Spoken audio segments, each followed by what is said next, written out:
Next up, Al Pacino. The acting legend has starred in scores of cinematic classics from The Godfather to Scarface. His most recent thriller, 88 Minutes, hits theaters tonight.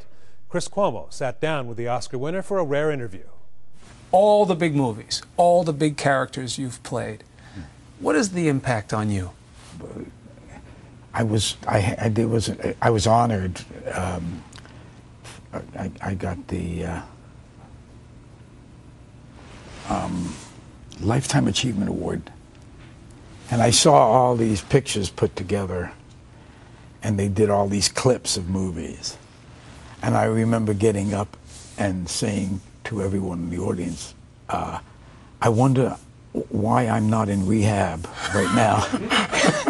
And so it does have an accumulative effect on you. You think you've seen all this stuff in front of you, and you know you've lived through it, but you sort of forget it. You forget things. So many of the movies, you think Dog Day Afternoon, Serpico, obviously Scarface.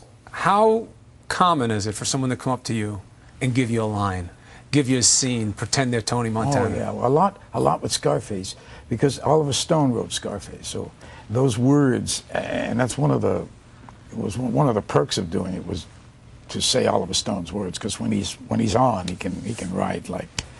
And I think that it's odd when people remember this you know, like the most insignificant, you would think, most insignificant line, like, "Can I go now?" You know, I don't know whatever that means, but they come up to you, "Can I go now?" Is he talking to me? You talking to me? That's another movie. Yes, got it. De Niro's. Thank you. You talking to me? No, he does it. He does it really well. Does it mean more to you to be in a movie with the De Niro? You know, you're always geared. Believe it or not, you're more geared to script than you are even to director or co-star. Or you sort of look for that usually. Unless you like Paul Newman once said, if you just wait for what you like, you'll work every 5 years. You know. How do you pick projects? Looking at the movie we're talking about today, 88 Minutes.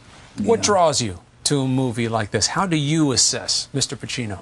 Well, you sort of you don't know. You invariably make the wrong decision. You sort of pick something or you turn something down, and you're going with the glow usually of how you're feeling at the time, what's happening in your life. That becomes an integral part of the way it's a wonderful luxury, because you can, I'll sometimes do a picture because it's close to my family or my kids in proximity. Well, you have the twins. Yeah, I have 3 children. Yeah. Which leads to a little bit of a digression, but a relevant one. You like Dancing with the Stars. People are surprised by this. Pacino likes dancing. But in fairness, a little bit of reading into your background, a lot of theater. A lot of musical experience. Yeah. People don't know that about you. Yeah, well, I started a musical comedy, and that was in junior high school, and we have no kinescope of that. No.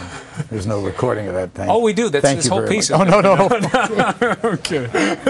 We'll wait for that. But I was struck by how much action work you do in the movie. You're running around this whole movie, running like crazy. Yeah. It's called tape.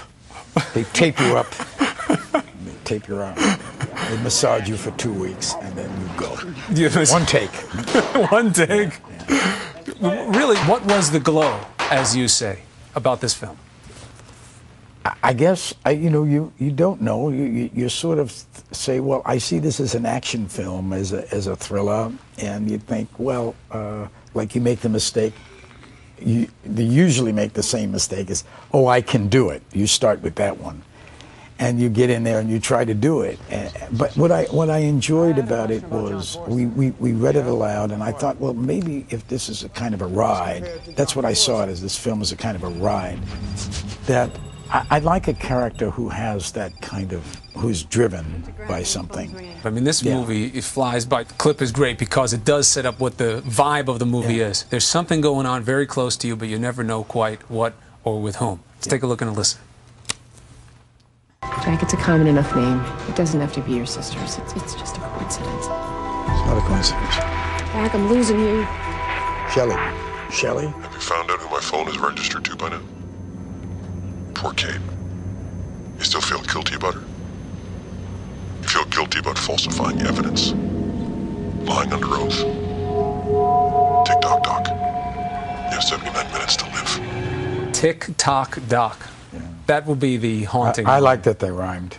Do you believe you still get better at your craft? It's an empty canvas for me, and as long as it continues to be, it's a fresh painting. That's how I look at it. I really don't want to know much about anything. It's the first thing I've ever done, because that's the way maybe I'm just lucky to be in that position. I am lucky to be here anyway, so I mean, but I think the idea of approaching each role like you've never done anything, and you never have done this particular part before.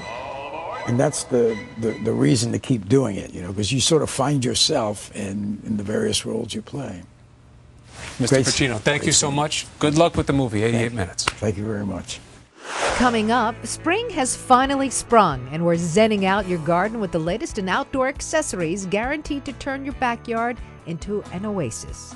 The Luck of the Irish, the artist who brought home the Oscar for Best Original Song this year for their independent Irish musical Once, will perform it exclusively for Good Morning America Now, coming up.